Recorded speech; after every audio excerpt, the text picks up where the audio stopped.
Hai semuanya, jadi hari ini untuk podcastnya itu akan dilakukan dalam bahasa Indonesia. Jadi biasanya gue bikin podcastnya itu bahasa English, dan hari ini gue mau bikin di bahasa Indonesia karena topik yang mau gue omongin itu mungkin lebih relevan ke orang Indonesia ya. Mungkin orang luar gak akan paham. Anyway, jadi gue mau komentarin soal terkuaknya hasil DNA antara Ridwan Kamil dan Lisa Mariana. Jadi kalian pasti lumayan tahu soal kasusnya, tapi bagi kalian yang nggak tahu, gue ceritain sedikit backgroundnya. Jadi Ridwan Kamil itu dulunya kalau nggak salah dia wali kota Bandung atau Bupati Jawa Barat, gue lupa juga. Pokoknya dia adalah figur politik yang agak terkenal gitu dulunya ya. Sekarang sih masih terkenal, tapi lebih ke infamous. Jadi dia terkenal karena hal yang kurang baik. Jadi katanya dulu itu ternyata tiba-tiba jadi begini. Tiba-tiba ada cewek yang mengaku bahwa dia itu adalah bapak dari salah satu anaknya dia, yang mengindikasikan bahwa Ridwan Kamil itu dulu selingkuh sama istrinya. Dan satu hal yang perlu kalian tahu juga, di sosial media Ridwan Kamil itu cukup dikenal sebagai orang yang sayang istri banget gitu. Jadi kayak dia sama istrinya itu romantis banget kalau di muka umum, di publik gitu. Oke, jadi dengan mencuatnya berita ini banyak orang yang agak patah hati. Maksudnya patah hati untuk istrinya Pak Ridwan Kamil ini, karena ya memang agak mengejutkan juga sih, kayak nggak disangka-sangka ternyata cowok yang seromantis itu ternyata bisa selingkuh juga ya. Nah tapi tentu saja hal ini semuanya dibantah sama Ridwan Kamil. Dia mengatakan mungkin dia cuma, jadi waktu itu di Instagramnya dia cuma menyatakan dia cuma pernah bayar untuk biaya kuliahnya Lisa doang. Jadi tidak pernah berhubungan badan atau gimana. Jadi dia juga menyangkal bahwa itu adalah anaknya dia. Lisa sendiri juga udah ke podcast sana sini ya, Richard Lee atau apa, you name it. Jadi dia bilang bahwa pokoknya dia menceritakan dulu alurnya gimana. Jadi dia itu adalah saya mencoba mengatakan dengan nada yang halus, dengan kata-kata yang halus. PSK, oke. Mungkin bisa dibilang agak seperti PSK, wanita panggilan atau escort. Tapi yang anehnya itu di cerita dia bilang dia nggak terlalu main ke banyak cowok seperti PSK gitu. Dia lebih ke pacaran, yang bikin saya agak bingung untuk melabel dia apa. Dia sih suka bilang ani-ani no, simpenan yes.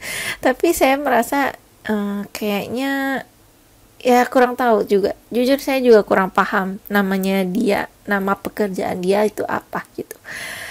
Tapi kita bisa bilang PSK karena PSK, pekerja seks komersial, itu adalah umbrella yang sangat besar. Jadi itu mencakup semuanya lah gitu. Oke. Fast forward, jadi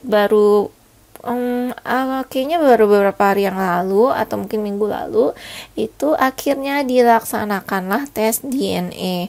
Nah jadi Lisa Mariana ini selalu menantang, dibilang dites aja DNA-nya biar dibuktikan bahwa anak ini benar merupakan anaknya Ridwan Kamil. Dan akhirnya terwujudlah. Oke. Jadi sekitar minggu lalu itu sudah dilaksanakan tes DNA, dan hari ini dijadwalkan hasilnya keluar.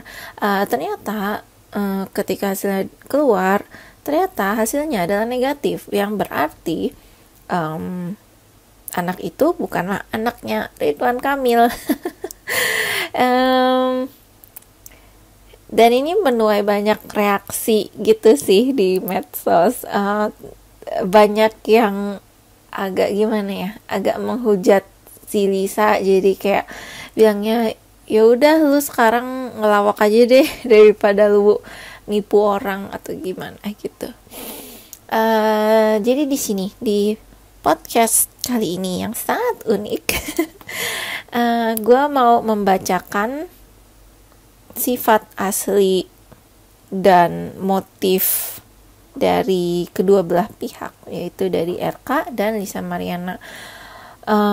Kalau dibilang apakah gue seorang cenayang, enggak juga. Gue cuma punya psychic intuition yang sangat kuat, jadi gue udah bisa baca orang. Gue biasanya kalau lihat orang tuh gue udah langsung tahu oh ini orangnya kayak gimana, dan hampir selalu benar. Sisanya hampir itu mungkin karena tidak pernah dibuktikan, karena mungkin gue nggak pernah ketemu orang itu lagi, tapi hampir selalu benar. Jadi gue mau kasih kalian insight untuk kedua belah pihak ini, gimana sih mereka itu sebenarnya. Oke. Jadi kalau kalian gak sabaran pengen tahu gue memilih di pihak mana, gue gak memihak pihak manapun, tapi gue percaya apa yang Lisa katakan itu sebenarnya benar gitu.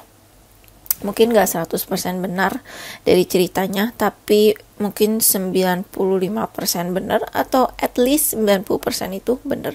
Jadi memang benar terjadi bahwa dulu Pak RK itu selingkuh dan dia gak mau pakai pengaman, dan akhirnya dia punya anak. Itu secara garis besar beneran terjadi. Dan gue juga percaya bagian Lisa minta duitnya habis itu juga kejadian gitu, itu juga benar gitu. Tapi kenapa gue bilang gue nggak mendukung pihak manapun, karena menurut gue apa yang Lisa lakukan tuh tetap salah gitu. Jadi gue nggak bisa bilang oh gue di pihak Lisa, enggak juga. Menurut gue dua-duanya salah gitu, jadi nggak ada yang bisa gue dukung gitu. Oke. Sekarang mari kita coba mulai dari Pak RK dulu. Oke. By the way, apa yang gue omongin ini cuma semacam teori belaka yang gak ada buktinya, karena gue cuma dari feeling gue aja gitu. Jadi please don't sue me, jangan tuntut saya please. Tapi ini yang saya bisa dapat dari Pak RK. Jadi Pak RK itu orang yang cukup manipulatif, dia orang yang cukup haus akan kekuasaan, power gitu. Dia sangat ambisius, dia itu orangnya sangat ambisius. Tapi dia, ya sekali lagi dia itu sangat manipulatif. Jadi kalau mau dibilang dia akan bisa jadi pemimpin yang bagus, jujur enggak gitu, karena sebenarnya untuk menjadi seorang pemimpin, iya kamu butuh ambisius, tapi kamu butuh lebih dari ambisius, dan sifat manipulatif itu harus ada balance-nya. Jadi nggak bisa manipulatif doang seperti Pak RK ini. Akibatnya makanya sekarang dia agak tumbang gitu. Maksudnya gini, semua politician itu manipulatif, tapi apa yang bisa membedakan orang yang manipulatif dan orang yang manipulatif tapi pinter, tapi at the same time dia juga punya hal-hal lain, yang mana akhirnya dia bisa benar-benar menjadi apakah itu presiden atau apalah, pokoknya jabatan-jabatan yang cukup tinggi itu butuh lebih dari sekedar manipulatif dan ambisi aja gitu. Oke, jadi itu dua hal yang sangat-sangat sangat-sangat terlihat dari Pak RK ini. Dia juga orang yang suka bersandiwara. Maksudnya bukannya dia hobi bersandiwara, tapi dia merasa bahwa sandiwara itu normal gitu, which is ya kalau di kalangan politician memang pikirannya generally seperti itu, karena kalau mereka mau jujur, sebenarnya mereka akan lebih menjadi yang kena dampak buruknya gitu. Jadi makanya sebenarnya mereka berpura-pura itu lebih ke untuk melindungi diri mereka sendiri gitu. Jadi harus diingat di sini adalah politician sama orang biasa, rakyat biasa itu beda gitu. Jadi jangan kita terlalu menyamakan moralitas rakyat biasa sama politician gitu ya. Jadi bukan juga saya membenarkan politician kayak begitu untuk demi kebaikan mereka berarti tandanya kode etik mereka itu udah lain dari kita. Enggak, sebenarnya sama aja. Makanya gue selalu menyarankan kalau lu mau jadi orang baik, lu mau jadi orang yang masuk surga, kalau bisa jangan masuk ke politik. Betul, itu betul. Benar-benar saran dari gue. Take it or leave it. Menjadi politician itu memang apa ya, benar-benar beda deh. Hidup kalian bakal apa ya namanya, berputar 360 derajat, dan itu untuk yang mau-mau aja istilahnya gitu. Kalau kamu benar-benar mau apa namanya, menjalani baik buruknya, ya silahkan. Atau mungkin kalian nggak percaya sama agama, ya silahkan masuk ke dunia politik. Oke, sorry. Aduh, gue sendawa. Oke, tapi itu jadi itulah Pak RK, dia tuh suka berpura-pura. Jadi sebenarnya apa yang gue lihat ketika netizen dulu sebelum kasus ini kasus ini terkuak gitu ya, sebelum Lisa speak up, itu sebenarnya gue udah bisa lihat hubungan dia dengan istrinya itu sangat pura-pura gitu. Jadi memang banyak netizen itu netizen itu umumnya, kenapa mereka netizen adalah karena mereka terlalu bertaut dalam social media, sehingga sampai akhirnya mereka merasa apa yang mereka lihat di social media itu yang benar gitu. Padahal sebenarnya biasanya orang kalau taruh di social media itu pasti sesuatu yang bagus, sesuatu yang positif. Nah, jadi menurut gua Pak Ridwan ini terlalu berpura-pura tentang hubungan dengan istrinya. Padahal gue bisa lihat sebenarnya di hubungan dia dengan istrinya tuh nggak baik-baik aja, tapi istrinya itu kuat sih. Istrinya itu kuat, tegar, dan dia agak saya merasa, ini cuma perasaan saya aja ya, saya merasa dia sekarang lagi memainkan perannya di dalam permainan si Pak RK ini, karena akan ada benefit yang lebih besar kalau dia melakukan hal ini sekarang. Jadi maksud saya adalah kalau misalnya dia melawan, terus dia membangkang, dia nggak nurut apa yang Pak RK minta, itu akan jauh lebih buruk dampaknya bagi dia dan anak-anaknya. Jadi menurut saya dia wanita yang kuat, yang tegar banget sih gitu. Dan jujur, kalau yang saya lihat Pak RK itu nggak mungkin cuma selingkuh sama Lisa. Kayaknya dia itu agak tipe womanizer gitu. Biarpun sudah punya istri, sudah punya anaknya udah gede-gede, dia tipe yang mungkin ibaratnya dia adalah tipikal cowok yang merasa gue punya duit, gue punya kuasa, jadi gue bisa punya semua cewek di dunia ini, manapun itu. Tetapi dia paham kalau dia menunjukkan itu, dia jujur, dia benar-benar open aja gitu, menyatakan hal itu, ya pastinya itu akan berdampak sangat buruk sama karirnya. Jadi makanya ketika dia mau main di belakang itu sangat ditutup gitu, sangat ditutup. Biarpun sekarang dia tumbang, tapi sebenarnya supporternya itu juga masih banyak gitu ya. Jadi makanya cewek-cewek lain yang dia sewa atau yang dia punya hubungan itu masih belum terungkap ya. Jadi baru cuma Lisa aja, karena dia yang speak up, dia yang punya anak dari Pak RK, dan dia juga yang transferannya di stop gitu lah istilahnya ya.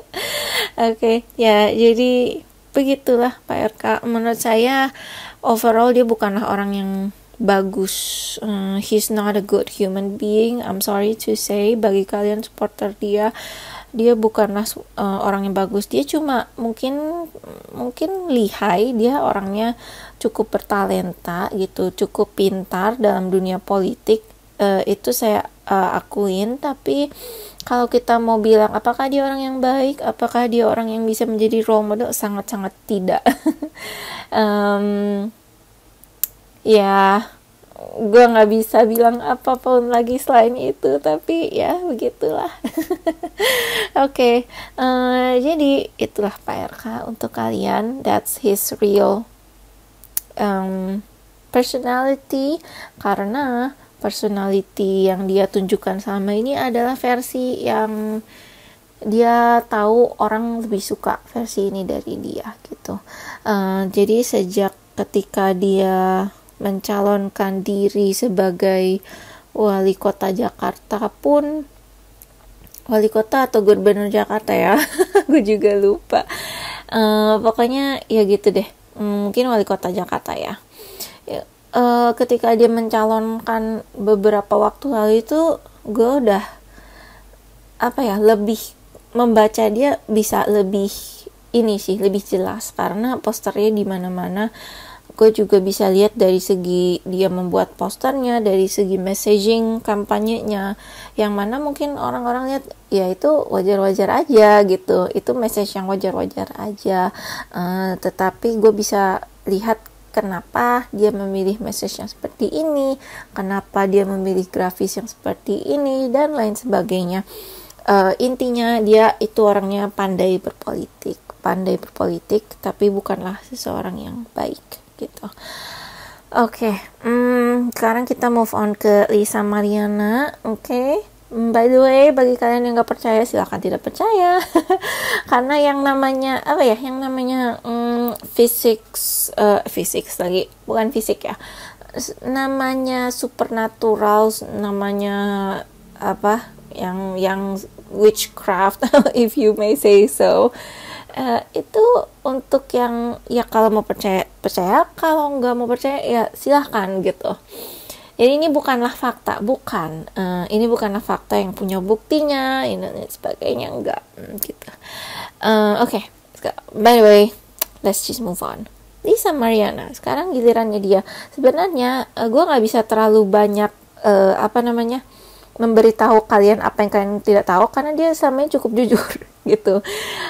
Jadi gue nggak perlu kasih tahu lagi banyak tentang Lisa Mariana karena dia udah jujur gitu. Dia bilang ya memang benar dia tuh dulunya rusak, dia tuh dulunya PSK, dia terjerumus ke hal-hal seperti itu,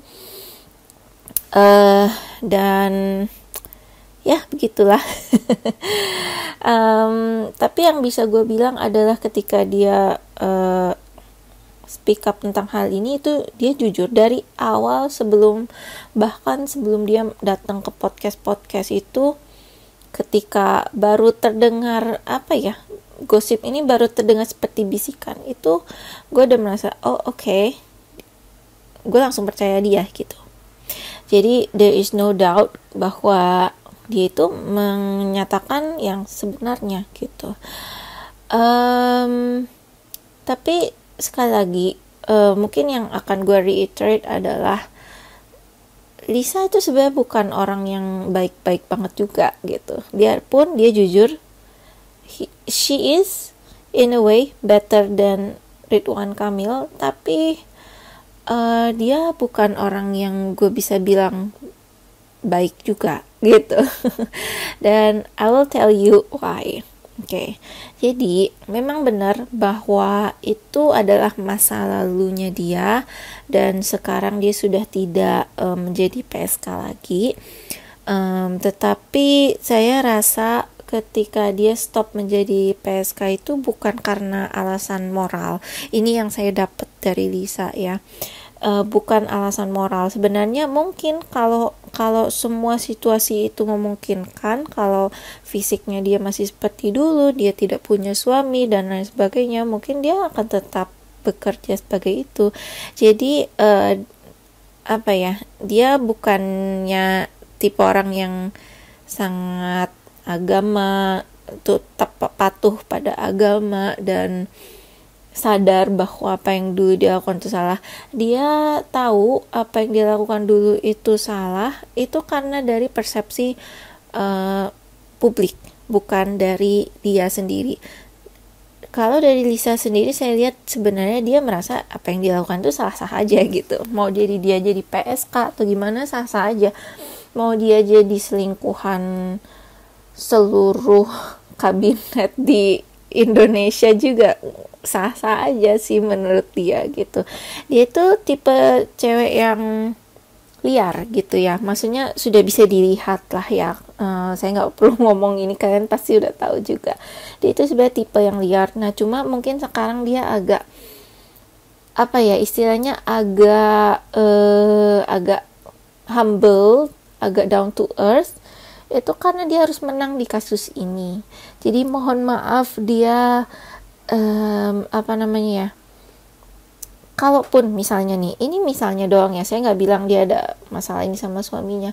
Contohnya dia ada masalah sama suaminya, dia mau cerai, itu pun nggak bisa sekarang. Dia harus sekarang berpura-pura dia dan suaminya itu bahagia gitu. That's just what I'm feeling. Jadi in a way sebenarnya ini mungkin adalah opini yang tidak populer, tapi gue merasa sebenarnya dia adalah match yang cocok sama Pak RK. Gue bener, ini nggak tahu kenapa gue merasa begitu. Istri Pak RK yang sekarang itu, it's way too better for him, way too good for him gitu loh. Kayak Pak RK tuh nggak deserve cewek kayak gitu. Pak RK nggak deserve istrinya yang sekarang gitu. Yang Pak RK deserve itu adalah Lisa sebenarnya gitu ya. Kalau gue jujur gue nggak bisa baca kayak jodoh orang atau gimana ya, tapi kalau gue bisa baca jodoh orang, mungkin sebenarnya jodohnya si RK itu ya si Lisa itu gitu. Which is agak aneh ya, tapi ya Pak RK pastinya tahu kalau dia nikah sama orang kayak Lisa, pasti image-nya jatuh, image-nya turun. Ini nggak akan bagus buat karir politiknya. Tetapi gue akan kasih tahu kenapa gue merasa mereka adalah the perfect match. Karena mereka berdua itu cukup apa ya, in a way manipulatif gitu, manipulatif dan pintar dalam hal-hal yang buruk. Mohon maaf, ini memang adalah yang gue rasakan. Jadi Lisa itu gini, dia mau memenangi kasus ini. Ini yang harus kalian tanamkan di pikiran kalian. Dia harus menang, dia mau menang gitu loh. Karena bukannya apa ya, sebenarnya Lisa itu nggak ada malunya sih. Dia tuh bukan tipe yang aduh gue malu apa gimana. Tapi dia agak kompetitif gitu. Jadi bukan ke arah malu, oh lu bohong, ternyata lu bohong gitu, bukan. Tapi lebih ke kalau dia kalah sama RK itu dia lebih sakit sama RK-nya gitu. Jadi kayak pertarungan sengit dari kedua belah pihak ini tuh bener-bener gak mau kalah, bukan karena image-nya lagi, tetapi karena gak mau kalah sama si orang itu gitu. Jadi ada semacam koneksi lah, kalau kita bisa bilang. Maybe the connection is not love, tapi mereka ada punya semacam ikatan energi di antara mereka berdua. Itulah sebabnya pertengkaran ini cukup sengit. RK itu gak mau kalah dan lain sebagainya. Menurut gue sih gini ya, menurut gue kalau RK mau membungkam Lisa, sebenarnya dia bisa aja. Nah cuman itu akan akan sangat kelihatan siapa yang salah di sini, siapa yang kalah di pertarungan ini. Jadi makanya dia tetap melalui jalur hukum seperti biasa, dia menuntut si Lisa ini. Terus dia ketika diajak tes DNA, sebenarnya dia memang awalnya takut gitu. Cuma karena dia orangnya juga sangat kompetitif, jadi mereka berdua ini sama-sama kompetitif, sama-sama manipulatif, sama-sama pintar dalam hal-hal yang buruk. Jadi Pak RK ini awalnya memang takut ketika mau tes DNA itu takut, tetapi setelah dia diskusi panjang, memang langkah terbaik adalah benar-benar ikut tes DNA ini. Nah, untungnya akhirnya ada pihak yang mau bekerja sama dengan Pak RK ini sehingga akhirnya hasil tes DNA ini bisa dipalsukan gitu. Jadi mohon maaf, saya bukannya bilang tes DNA ini dipalsukan itu adalah fakta, bukan. Ini cuma feeling saya. Tolong please diingat berkali-kali. Ini cuma feeling saya. Jangan dituntut, sayanya jangan dituntut.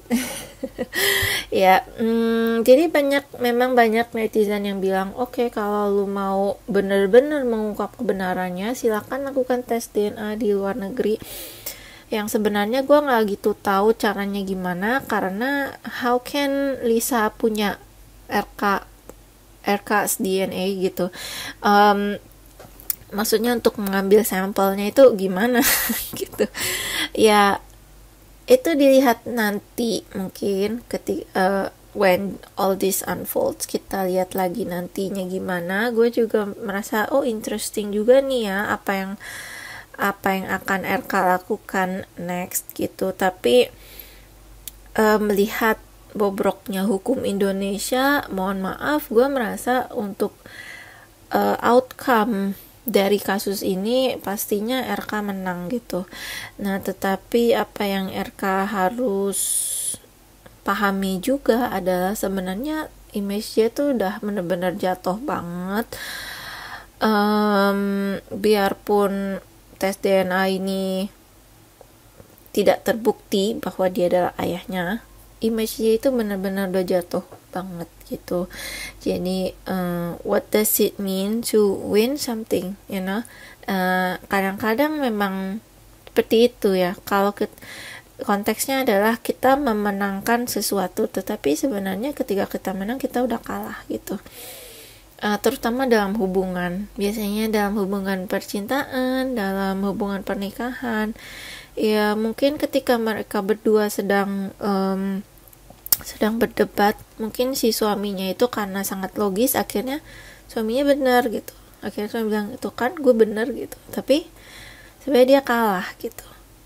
Kalah kenapa? Karena dalam hubungan itu dia harus cukup mengayomi istrinya, dia cukup harus care dan listen to his wife gitu. Jadi itu yang dia tidak lakukan, dan itu yang dia kalahnya gitu, istilahnya begitu.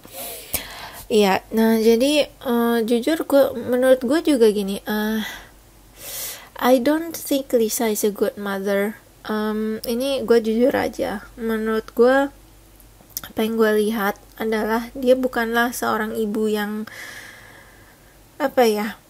ini makanya kenapa gue bilang dari cerita dia itu mungkin cuma yang jujurnya itu mungkin at least 90%, masih ada sisa bohongnya.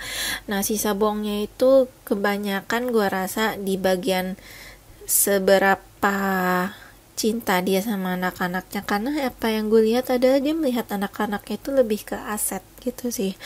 Jadi bukan berarti seperti ibu yang benar-benar cinta anaknya, karena menurut gue gini, seorang ibu yang benar-benar cinta anaknya gak akan melakukan apa yang dia lakukan sekarang.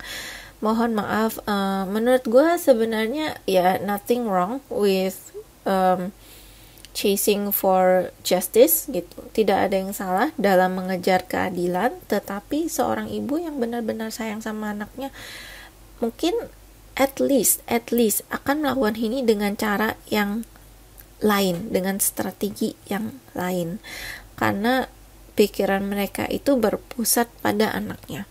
Nah, tetapi Lisa ini lebih ke pikiran dia berpusat kepada dirinya sendiri, dan dia menggunakan anak-anaknya sebagai tools gitu. Jadi mohon maaf, aku merasa Lisa itu bukan orang yang punya nilai moral tinggi. Tapi menurut saya gini ya, kenapa menurut saya Lisa itu sedikit lebih baik dari Ridwan, karena ya at least dia jujur dan dia tidak pernah berpura-pura bahwa dia itu adalah seorang wakil rakyat yang maunya membantu rakyat saja, yang sangat peduli dengan rakyatnya. Setidaknya dia bukanlah seorang yang seperti itu. ya ibaratnya mungkin kalau kita bisa mengcompare ya antara pemerintah yang korupsi dengan seorang PSK, mana yang lebih buruk? Sebenarnya sama-sama buruk, tapi ya untuk si PSK at least dia itu punya alasan kenapa dia melakukan hal ini, biarpun alasannya cukup egois, tetapi at least dia punya alasan, dan at least dia tidak berpura-pura dia peduli pada semua orang.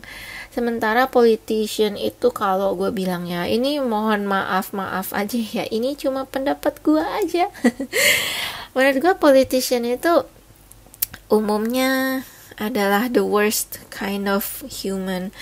Itu adalah mungkin bisa dibilang profesi yang paling buruk. Oke. Jadi gue gak peduli politician seperti apa, tapi politician itu biasanya adalah orang yang cukup buruk lah gitu istilahnya. Dan mungkin lo ada beberapa dari kalian yang mungkin akan bilang, tapi kan presiden ini, contohnya ya, presiden ini atau menteri ini, dia kan ketika masa menjabat itu dia melakukan hal-hal seperti ini yang sangat baik. Oke, itu yang kalian tahu, tapi di behind the scenes, apakah kalian tahu sebenarnya apa yang dia lakukan? Bahkan sebelum dia menjabat, apa yang dia lakukan untuk mendapatkan jabatannya itu. Karena di dunia politik itu sengit banget gitu. Jadi untuk jadi anggota DPR aja, mau jadi anggota apalah itu itu sangat sulit, karena dia bukan bersaing dengan orang yang kompeten, dia bersaing dengan orang-orang tidak kompeten lainnya gitu. Jadi biasanya kalau misalnya kita lamar pekerjaan, itu kan biasanya HRD-nya akan memilih, oh orang ini sepertinya paling kompeten nih karena dia punya pengalaman yang cukup lama gitu, dia punya pendidikan, dia punya pengalaman, sepertinya dia paling kompeten. Tetapi di politik itu tidak seperti itu. Di politik itu biarpun dia tidak punya pengalaman, dia tidak punya pendidikan, dia masih dalam list orang yang akan di-consider gitu. Ya, jadi ibaratnya ya mungkin seperti undian umum gitu ya. Jadi siapa saja bisa ikut, siapa saja bisa punya kesempatan untuk menang gitu. Ya begitulah ya begitulah dunia politik. Kadang mungkin orang cukup tergiur ya awal-awalnya, mungkin orang yang punya niat baik, dia akan cukup tergiur pada awalnya. Dia bilang, oh aku benar-benar pengen merubah negara Indonesia ini, aku ingin memperbaiki negara ini. Tetapi masalahnya adalah ketika dia mau naik ke panggung politik, agar dia bisa melakukan hal baik untuk negeri, dia harus melakukan beberapa hal buruk dulu. Nah itulah yang saya bilang bahwa ya kalau mau masuk dunia politik, mohon maaf tidak bisa jujur, tidak bisa bersih gitu. At least di Indonesia. Sebenarnya kelihatan juga di luar negeri, tapi who am I to speak when it's about other countries. Okay, by the way guys, thank you so much yang udah denger. Sekali lagi, ini tuh cuma feeling gue doang. Jadi tolong jangan anggap ini adalah fakta, tolong jangan anggap ini adalah kebenaran, please banget. Okay guys, itu aja untuk topik yang hari ini. Makasih yang udah denger. Semoga kalian suka dan terhibur dengan topiknya. See you guys next time. Bye bye.